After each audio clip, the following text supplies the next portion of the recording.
A'udzubillahi minasyaitonirrajim. Bismillahirrahmanirrahim. Assalamualaikum warahmatullahi wabarakatuh. Innal hamdalillah nahmaduhu wa nasta'inu wa naghfiruh wa na'udzubillahi min syururi anfusina wa min sayyiati a'malina may yahdihillahu fala mudhillalah wa may yudhlil fala hadiyalah. Asyhadu an la ilaha illallah wahdahu la syarika lahu wa asyhadu anna Muhammadan abduhu wa rasuluh. Allahumma sholli ala Muhammad wa ala ali Muhammad kama shallaita ala Ibrahim wa ala ali Ibrahim wa barik ala Muhammad wa ala ali Muhammad kama barakta ala Ibrahim wa ala ali Ibrahim fil alamin innaka Hamidum Majid. Alhamdulillah, Bapak Ibu sekalian yang dirahmati Allah, marilah kita tingkatkan kesyukuran kita kepada Allah Subhanahu wa taala. Marilah kita tingkatkan ketaatan dan ibadah kita kepada Allah Subhanahu wa taala, karena atas nikmatnya lah yang telah dikucurkan kepada kita semuanya, nikmat sehat, kemudian nikmat rezeki, nikmat kasih sayang, dan nikmat hidayah yang selalu tercurah kepada kita semuanya tanpa jeda sedikit pun. Salawat dan salam tentunya kita haturkan kepada junjungan kita Nabi besar Muhammad Sallallahu Alaihi Wasallam, kepada para keluarganya, kepada para sahabatnya, tentunya juga kepada pengikutnya sampai akhir zaman nanti. Dan mudah-mudahan Bapak Ibu sekalian, kita semuanya, saudara-saudara kita, keluarga kita, anak cucu kita, dan dzurriat kita nantinya mendapatkan syafaat dari beliau di akhir zaman. Amin, amin ya rabbal alamin. Bapak Ibu sekalian yang dirahmati Allah, pagi hari ini saya akan melanjutkan sharing-sharing kita, yaitu tentang kisah-kisah keluarga Rasulullah. Kali ini saya akan menyampaikan tentang kisah Abu Lahab, yaitu paman Rasulullah Shallallahu Alaihi Wasallam, dan turunnya surat Al-Lahab. Ya, itu mengapa Abu Lahab, paman Rasulullah Shallallahu Alaihi Wasallam, dilaknat dan masuk neraka. Bapak Ibu sekalian yang dirahmati Allah. Nah, Bapak Ibu sekalian, tafsir surat Al-Lahab ini kami syarikan dari tafsir Ibnu Katsir, tafsir fi Zilalil Quran, tafsir Al-Azhar, dan tafsir Al-Munir, dan tafsir Al-Misbah. Kami berusaha mensyarikan dari 5 tafsir tersebut dan menghimpunnya dalam sharing kali ini. Mudah-mudahan bermanfaat, tapi tetap aja bila ada kekurangan tolong diberikan saran yang hikmah ya, supaya kita nyaman di dalam saling tolabul ilmi. Nah, tafsir surat Al-Lahab ayat 1 ya, tabat yada abi lahabi watab, artinya terputuslah kedua tangan Abu Lahab dan sesungguhnya dia telah rugi. Kata tabat, Bapak Ibu sekalian, mengandung arti keputusan atau kepastian yang pada umumnya berakhir dengan kerugian, berakhir dengan suatu kebinasaan ya. Kemudian yada artinya adalah kedua tangan ya, namun yang binasa dari Abu Lahab bukan hanya tangannya tentu saja ya, namun keseluruhan darinya ya. Ini adalah bentuk dari majasi, yaitu sebagian mewakili keseluruhannya. Nah, menurut Ibnu Katsir, ayat pertama surat Al-Lahab ini menunjukkan bahwa Abu Lahab itu akan celaka dan telah nyata merugi dan akan binasa. Kebinasaan Abu Lahab di dunia bisa disaksikan orang-orang pada saat dia meninggal ya. Setelah perang Badar, Bapak Ibu sekalian ya, Abu Lahab kemudian ditimpa penyakit kulit ya, hingga akhirnya meninggal. Penyakit kulit menimbulkan bau gitu ya, bisul-bisul yang menimbulkan bau sehingga sampai dia meninggal. Keluarganya dan teman-temannya tidak ada yang mau menguburkannya karena takut kalau menyentuhnya akan tertular. Hingga 3 hari Bapak Ibu sekalian, jasadnya itu dibiarkan tergeletak. Kan bau banget gitu ya. Bau banget kan namanya mayat itu kan. Akhirnya digalilah lubang di pinggir kota Mekah. Kemudian ya dibawa dengan gerobak, dibungkus pakai kotak, dibawa dengan gerobak dan dikubur di pinggiran kota Mekah. Walau alam ya itu tempatnya di mana. Sebagian dari kisahnya ditulis oleh penulis sejarah. Kemudian teman-temannya, tetangganya itu akhirnya menggali lubang di bawah tempat tidurnya Abu Lahab tersebut. dan tanpa kegiatan apa-apalah, seperti sebagaimana menyelenggarakan jenazah itu kan ya. Kemudian ia langsung dijatuhkan ke lubang itu yang dijadikan tempat kuburnya dan langsung ditimbun lagi. Alhamdulillah ya. Nah, Bapak Ibu sekalian yang dirahmati Allah, ayat ini menjelaskan bahwa Abu Lahab telah terlaknat dan rugi. Hal ini karena ia menolak ajaran Nabi Muhammad SAW, bahkan menentangnya dengan habis-habisan ya. Termasuk menggunakan harta bendanya, termasuk harta benda istrinya gitu ya. Bahkan anak-anaknya juga diajak untuk menentangnya meskipun sebagian tidak mengikutinya. Hal ini menunjukkan bahwa Abu Lahab adalah orang yang keras kepala dan tidak mau menerima kebenaran karena kesombongannya. Tidak sampai di situ Bapak sekalian, istrinya pun bahkan ikut andil ya, melu-melu. Kalau orang Jawa itu kan enaknya ya, apa itu? Suarga melok nunut kan gitu. Nah ini orang neraka melok patut. Jadi istrinya itu Mujamil itu ikut-ikut suaminya dalam menentang dan memfitnah Rasulullah ya. Nah, Bapak Ibu sekalian yang dirahmati Allah, dalam ayat kedua yaitu ma agna anhu maluhu wa ma kasab, tidaklah berpelajaran kepadanya, tidaklah berguna kepadanya harta bendanya dan apa-apa yang diusahakan. Nah, kata agna merupakan bentuk lampau ya, seakan-akan tidak bergunanya harta yang diusahakannya baik di masa datang sudah tidak berguna bagi Abu Lahab. Ya, artinya apa? Berbagai kegiatan, berbagai usaha, dalam tanda kutip misalnya berbagai ibadah dengan hartanya yang sudah dilakukan pada masa lampau, maka tidak ada manfaatnya di masa datang, tidak akan bisa menolongnya di masa datang, yaitu di hari pembalasan. Nah, maka dalam ayat ini menurut ya Ibnu Abbas dan Ibunda Aisyah adalah anak ya, bukan harta benda tetapi juga termasuk anak. Abu Lahab begitu membanggakan harta dan anak-anaknya. Oleh karena itu ya, ia pernah mengatakan, jika apa yang dikatakan oleh keponakanku ini benar, maksudnya adalah Rasulullah SAW, maka sesungguhnya aku di hari kiamat kelak akan menebus diriku dari azab yang disampaikannya itu dengan harta dan anak-anakku. Jadi Abu Lahab itu berpikiran bahwa harta yang dia milikinya itu, karena kan dia termasuk salah satu orang kaya di Mekah ya, karena usaha bisnisnya, perdagangannya itu berhasil dan sukses. Nah, dia menganggap, dan dia juga mempunyai 6 orang anak ya, dia menganggap bahwa harta-harta yang dimiliki ini nantinya akan bisa digunakan untuk menolongnya di hari pembalasan ya. Padahal itu semuanya sudah disampaikan tidak ada gunanya kan gitu ya.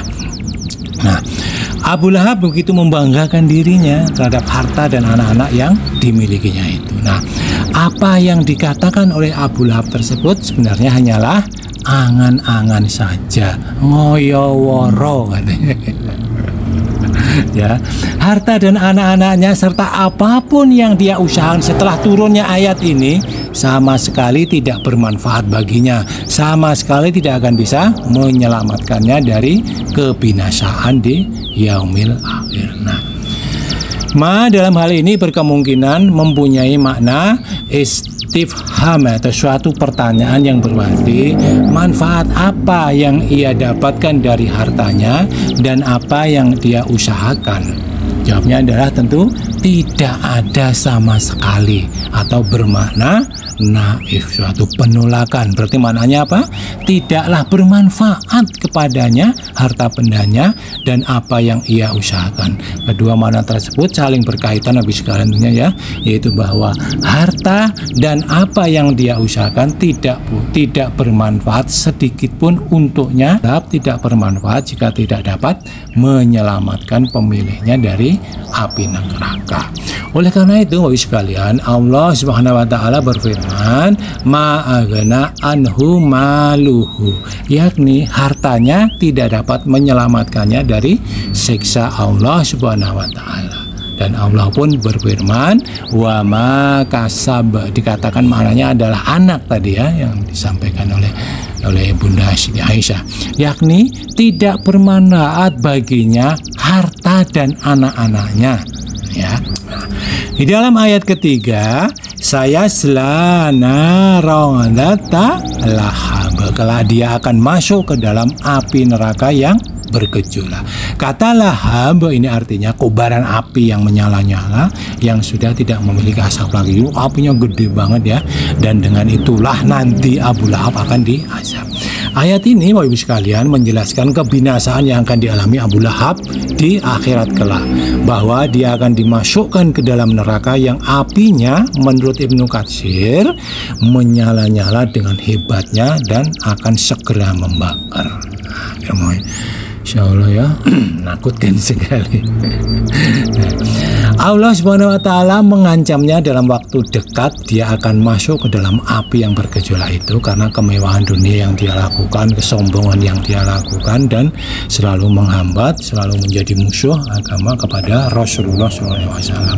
Bagaimanapun lamanya dia tinggal di dunia, tetap saja dikatakan akhirat itu kan lebih lama lagi, sehingga manusia yang ada dalam barzah merasa sebentar walaupun tahun demi tahun yang panjang telah berlalu. Ini kalah perbedaan waktu dimensi Bapak Ibu sekalian ya. Allah Subhanahu wa Ta'ala berfirman, lam yalbathu illa sya'atan min nahar balag fahal yuhlaku ilal qaumul fasikun. Mereka merasa seolah-olah tidak tinggal di dunia melainkan sesaat pada siang hari. Inilah suatu perjalanan yang cukup, maka tidak dibinasakan melainkan kaum yang fasik.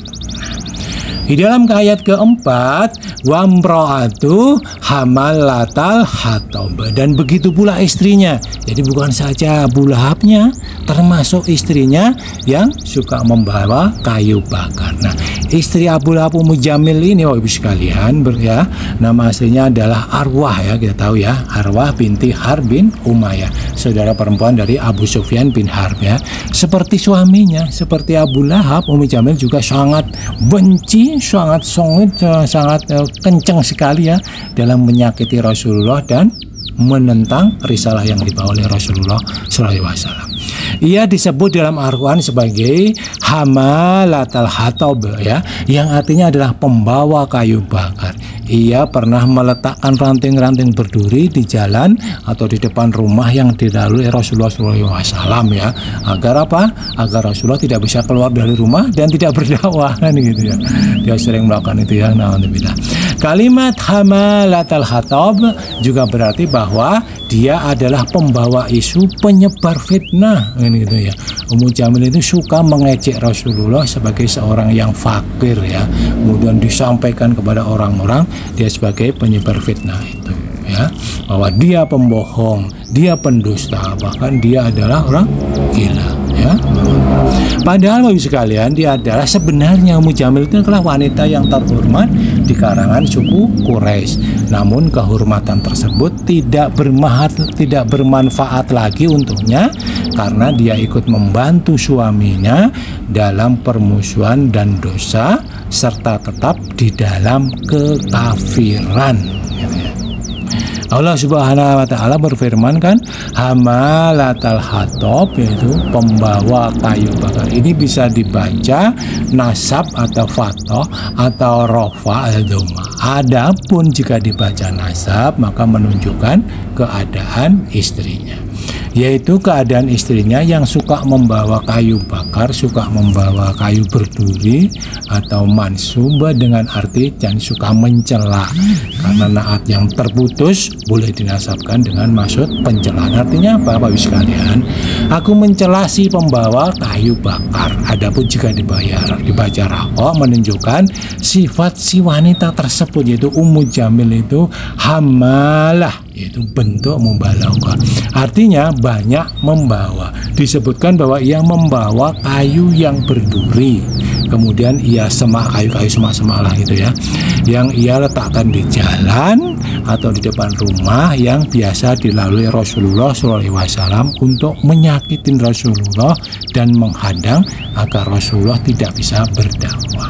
Nah, Di ayat terakhir dari surat Al-Ahzab yaitu fi jidha hablum mim masad. Yang di lehernya nanti ada tali dari sabut. Ya, kata jid artinya adalah leher. Kata ini biasanya digunakan untuk menggambarkan keindahan sebenarnya keindahan leher seorang wanita yang biasanya apa? Karena ada keindahan di leher wanita adalah kalung dari emas permata. Gitu ya. Kata masad adalah sejenis tali yang berasal dari pohon almasad ya. Pohon ini banyak tumbuh di Yaman dan dikenal sangat kuat ya, sangat kuat. Masad juga berarti tali yang terbuat dari sabut, dari kulit misalnya, dari kulit kayu atau dari sabut kelapa gitu ya. Kalau di sini kita kan ada juga yang memintal tali kulit kayu ya, kemudian direndam di air, kemudian dijemur, kemudian disesetin, kemudian dijadiin kayu, jadiin tali untuk dipintal, istilah tali itu. Tapi banyak juga di tempat kita itu kan orang membuat tali itu dengan memilin-milin, menjalin-jalin sabut-sabut kelapa, kemudian dipintal menjadi tali. Nah, Bapak Ibu sekalian yang dirahmati Allah, Ibnu Jarir menuturkan istri Abu Lahab memiliki sebuah kalung yang mewah ya, yang sangat mahal ya. Ia mengatakan, sesungguhnya aku akan menjual kalung ini untuk biaya memusuhi Muhammad. Masya Allah ya. Maka Allah menghukumnya dengan tali dari api neraka yang dikalungkan di lehernya ya. Ayat ini kan menggambarkan betapa hinanya ya Ummu Jamil itu, karena bagian tubuhnya yang seharusnya indah, dilihat suaminya ya, justru nanti terjerat dengan tali yang membara yang terbuat dari sabut dari di api neraka ya. Ketika menafsirkan ayat ini, Mujahid mengatakan bahwa maknanya adalah lehernya itu dipasung yang terbuat dari besi. Itu tafsir yang lain ya. Al-jida ialah al-unud, artinya leher ya. Habl istilahnya itu adalah tali. Al-masad itu dari sabut. Jadi ia pergi ke gurun dengan membawa tali. Jadi Ummu Jamil itu suka membawa tali ya, yang dibuat dari sabut mungkin, atau dibuat dari kulit-kulit kayu yang dipintal itu, kemudian dikalungkan di lehernya. Untuk apa? Untuk mengikat kayu-kayu yang dicari. Kayu-kayu ini bukan sembarang kayu-kayu berduri ya. Mungkin itu pohon jakum. Pohon jakum itu kan berduri-duri gitu kan ya. Yang akan dibawa pulang, diletakkan di jalan di depan rumah yang akan dilalui Rasulullah Shallallahu Alaihi Wasallam. Nah, naudzubillah min dzalik ya. Hal ini mengisyaratkan bahwa rendahnya cara berpikir dari Ummu Jamil karena ia menghinakan dirinya, padahal dia kan ya dalam tanda kutip itu kalau harp itu adalah bangsawan dia di Quraisy itu kan, dia keturunan orang-orang bangsawan sebenarnya, tapi dia merendahkan diri ya. Mengisyaratkan bahwa karena ia menghinakan dirinya sendiri, seorang wanita dari kabilah yang terkemuka dari kalangan suku Quraisy ini, dia pergi ke gurun, bukan duitnya banyak, padahal kan tinggal perintah aja gitu kan ya, budak-budaknya, tapi dia enggak kan, mungkin karena pelit walau alam gitu ya. Dia pergi sendiri ke gurun dengan membawa tali, kemudian talinya itu dikalungkan di lehernya itu, dan kemudian itu untuk mencari kayu-kayu atau ya kayu-kayu berduri, mungkin pohon-pohon jakum yang banyak durinya itu ya, itu untuk menyakitin Rasulullah Shallallahu Alaihi Wasallam. Nah, Bapak Ibu sekalian yang dirahmati Allah, surat ini menunjukkan betapa luar biasanya ilmu dari Allah Subhanahu Wa Taala yang luasnya tanpa tepi, bahwa Al-Quran dan Rasulullah SAW itu selalu benar, meskipun Bapak Ibu sekalian Abu Lahab itu mendustakannya. Seandainya coba Bapak Ibu bayangkan ya, seandainya Abu Lahab itu pura-pura masuk Islam ya, ia mungkin punya amunisi lain untuk menuduh ya, punya amunisi, punya peluru lain yang lebih dahsyat untuk menuduh bahwa Al-Quran itu salah. Kenapa? Karena kan Al-Quran pertama surat Al-Lahab itu turun ketika Rasulullah baru diangkat menjadi Rasul setelah beberapa surat, ketika kemudian dia diperintah untuk memberikan peringatan kepada kaum kerabatnya, saudara-saudaranya, dan orang-orang di Makkah, di Quraisy.